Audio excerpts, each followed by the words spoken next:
দেখো এখানে বলেছে by selling 4 articles for 1 rupee a man loses 4%. Had he sold 3 article per rupee the profit would have বিন.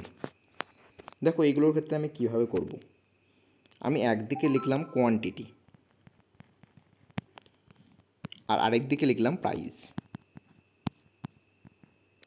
ঠিক আছে, দেখুন 4টে আর্টিকেল কিনছিলাম না, তখন আমার 1 টাকা খরচ হচ্ছিল। যখন আমি দেখো পরবর্তীতে আমি 3টে আর্টিকেল 1 টাকায় বিক্রি করেছিলাম, 3টে আর্টিকেল আমি 1 টাকাতে বিক্রি করেছি। দেখো এই অঙ্কগুলোর ক্ষেত্রে তোমাকে কোয়ান্টিটিগুলোকে সেম করতে হবে, কারণ আমাদের প্রফিট বের করতে বলেছে আর প্রফিট প্রাইজের ওপর হয়ে থাকে।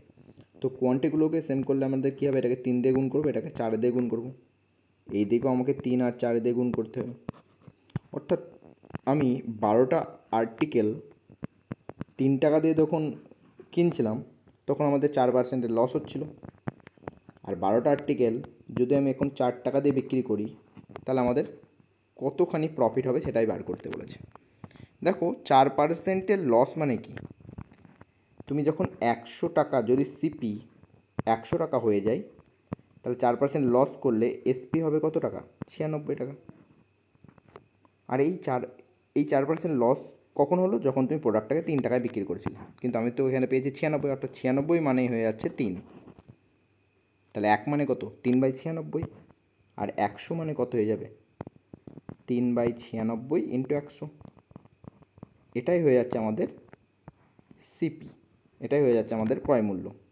তাহলে যখন 4 টাকায় বিক্রি করবো তাহলে এখানে করে আমি রেশিও করে নেবো, যখন আমি এটাকে 4 টাকায় বিক্রি করবো 4টা হয়ে যাচ্ছে আমার এখন এসপি, নিউ এসপি। এবার দেখো 2 দিকে আমি 96 দিয়ে গুণ করলে কী হবে, 3 ইন্টু 100 ইস টু 4 ইন্টু 96। যদি 4কে 100 দিয়ে কাটি 25 হবে, 3কে এটা দিয়ে কাটলে কত হবে, 32। তাহলে আমাদের রেশিওটা বেড়ে গেল যে 25 টাকার প্রোডাক্ট আমাদের 32 টাকায় বিক্রি হচ্ছে। তাহলে 7 টাকার কী হচ্ছে, প্রফিট হচ্ছে। 7 টাকার প্রফিট কতর মধ্যে, 25-এর মধ্যে, ইন্টু 100%।